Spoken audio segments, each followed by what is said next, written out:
Bienvenido a esta clase de exégesis de Salmos, ¿vale? En definitiva es una introducción, porque evidentemente Salmos ocupa una gran parte de la poesía hebrea y vamos a centrarnos en el Salterio, en los salmos, los 150 salmos que tenemos en nuestra Biblia, ¿vale? Así que en este curso vamos a introducirnos, ¿vale?, en las temáticas fundamentales de la poesía hebrea. No sé si os suena este término poesía, puede asustarnos un poco, pero realmente la Biblia, el Antiguo Testamento, es muy rica en este arte literario, ¿no? Vamos a ver las características generales de esta literatura sapiencial también y sálmica, y vamos a hacer un breve recorrido por todo el Salterio, ¿no? Vamos a intentar abordar el máximo número posible de salmos. Claro, es muy difícil abordar 150, pero sí que vamos a hacerlo por grupos, categorías, que de alguna manera nos den las herramientas para poder hacer nuestra exégesis cuando estemos frente a uno de los salmos que queramos enseñar, predicar o orar o cantar, de muchas maneras, como lo quieras decir, ¿no? Así que la idea es que tengamos una comprensión de la Biblia más amplia, ¿vale?, y familiarizarnos con la poesía veterotestamentaria. Es todo un mundo, un desafío, y a mí me aporta realmente mucho entusiasmo de aprender cosas que a lo mejor hasta ahora no hemos hecho, o hemos hecho muy por encima, ¿no? Así que vamos a desarrollar capacidades, habilidades para hacer la exégesis de estos pasajes. Por lo tanto, vamos a hacerlo también con los textos originales, y en este caso, pues, ¿qué textos originales vamos a emplear para la traducción y la interpretación de los salmos? El Antiguo Testamento en hebreo, texto masorético, y también podremos usar la Septuaginta, ¿vale?, la traducción al griego de las escrituras hebreas. Vamos a estar ahí haciendo otra vez una inmersión en las lenguas originales, así que os animo a quitaros un poquito ese prejuicio, porque realmente merece la pena y se profundiza y se enriquece uno mucho más con las lenguas originales. Un aporte que nos puede ayudar mucho son los programas que tenemos, ¿no?, de Biblia, el Logos o BibleWorks, que ya nos facilitan el análisis morfológico de las palabras griegas y nos pueden ayudar a traducir estas lenguas que a veces son complejas, ¿no? Como sé que es un mundo que a algunos les gusta mucho y a otros les gusta poco, lo que vamos a hacer es un equilibrio, intentar que por lo menos tengamos interés, ¿no? Y eso sí que lo vamos a hacer. Así que en el curso vamos a comenzar exponiendo algunos aspectos introductorios, como por ejemplo vamos a abordar la poesía veterotestamentaria, el mundo de la poesía, en esta clase de hoy, las características generales de los salmos. Generalmente, específicamente una vamos a ver en concreto, que es el paralelismo. Sabéis que la poesía se caracteriza de la poesía bíblica hebrea en el paralelismo, que comparte con otros pueblos antiguos, además.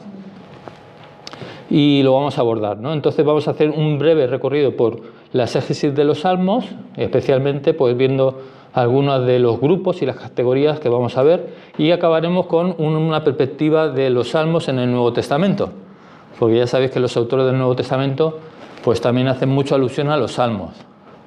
O sea que tiene que haber algo ahí, no solo por su belleza artística y literaria, que vieron los autores del Nuevo Testamento que merecía la pena pues poner, ¿no? Incluir, ¿no?, en su teología. Precisamente es la teología del Antiguo Testamento, que la teología de los salmos lo resume excepcionalmente. Vale, y luego cuando vemos eso iremos ya a la clasificación de categorías o grupos, géneros literarios de los salmos. Y entonces veremos 6 grupos bien identificados. Primero empezaremos con los salmos didácticos o sapienciales. Por ejemplo, un salmo sapiencial, ¿cuál es? El Salmo 1. Bienaventurado el varón que no duda en consejo de malos, sino que en su ley está su delicia y en ella medita día y noche. Ahí está, en la ley hay sabiduría, ¿vale? Entonces estaremos tratando estos temas, salmos didácticos que aportan enseñanzas importantes de la sabiduría del pueblo de Israel. Y también veremos otro grupo, otra categoría serán los cánticos de alabanza, generalmente o bien de un individuo o de un colectivo, ¿vale? Cuando el individuo ora a Dios, ¿no? Pues lo hace de una manera muy concreta, son oraciones, los salmos son oraciones, algunas cantadas, ¿verdad? Y algunas en el templo de Jerusalén. Así que veremos esa categoría también. También veremos los salmos de oración, en este caso más concreto una oración o bien de petición, de intercesión.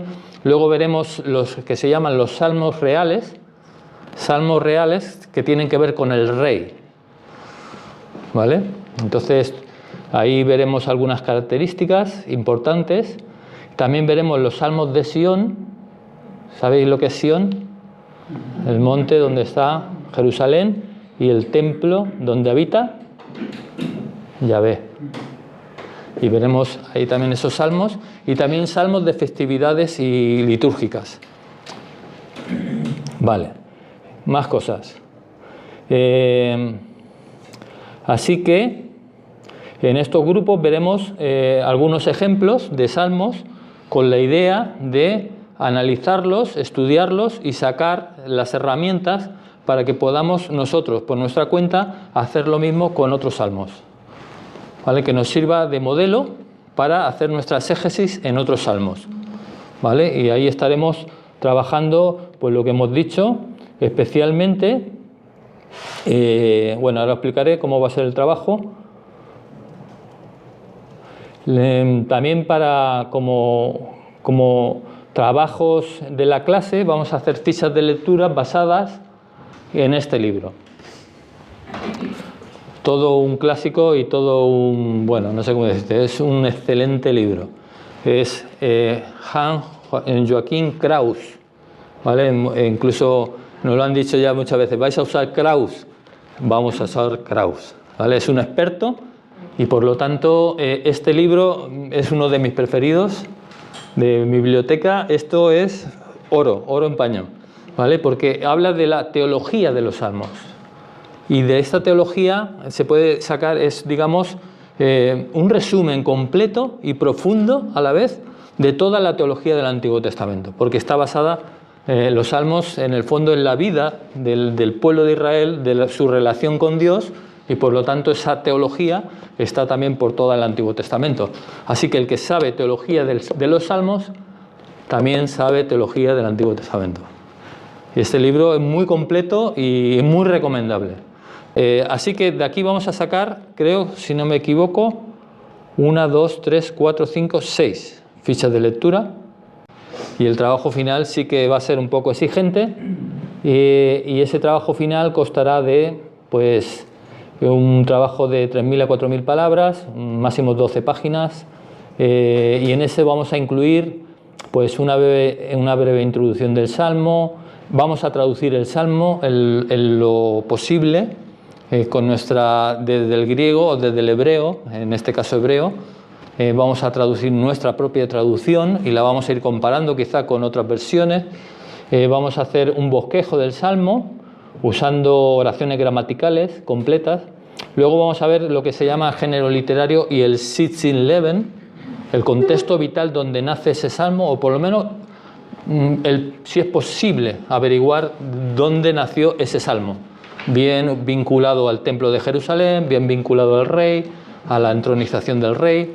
Vale, vamos a ver todo eso, fecha de composición del Salmo, en lo posible, y vamos a hacer un comentario pormenorizado de cada versículo y vamos a ir a hacer nuestra exégesis explicando pues algunas características gramaticales, sintácticas, léxicos y bueno, vamos a entrar en eso, haremos algunas aplicaciones teológicas y prácticas y al final una bibliografía general, que pido que sea un poco abundante, porque solo os pido un trabajo y las fichas de lectura, ¿vale?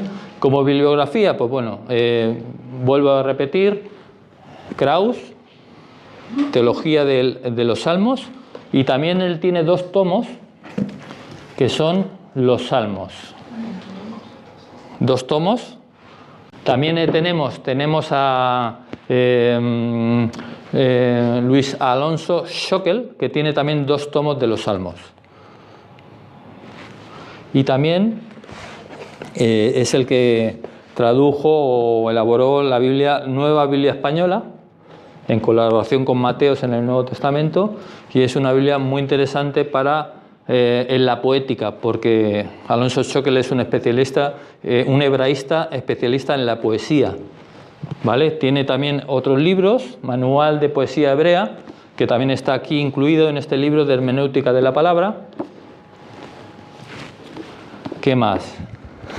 Tengo muchos libros. Luego también hay un libro más devocional, no tan técnico como el de Krauss y el de Alonso Schockel, que es de un tal Samuel Pagán, ¿vale? Que se llama De lo profundo, Señor, a ti clamo.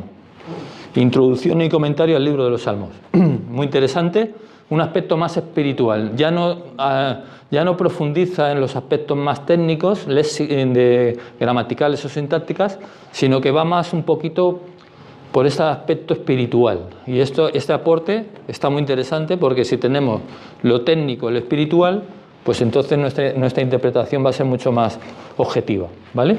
¿Y qué más? Como quizá algunos libros técnicos, Antropología del Nuevo Testamento, por algunos términos, por ejemplo, carne, alma, corazón, la mente, esos términos antropológicos, ¿qué quieren decir? ¿A qué se refieren? Pues estos libros, por ejemplo, Walter Wolf, están buenos. Teologías del Antiguo Testamento, Zimmerlin, por ejemplo, nos puede valer. ¿Qué más? Gramáticas hebreas, bueno, ya sabéis, no sé si tenéis alguno en la Biblia hebrea, el texto masorético, ¿sí? La Sturgantensia, sí. Y yo en esta ocasión voy a tener una Biblia interesante donde tengo Reina Valera del 60 y NBI al lado, paralela. Entonces siempre me ayuda a comparar un poquito más, ¿vale? Aunque eso lo podéis hacer en el ordenador perfectamente, ¿no? Vale, y como gramáticas hebreas, pues tenemos aquí, por ejemplo, un léxico hebreo español de Ortiz, y también tenemos pues algunas gramáticas, guías de estudio, como por ejemplo de Diana, de un tal Giovanni Diana, vale. Hay muchos más, pero en principio, pues con esto tenemos más que suficiente.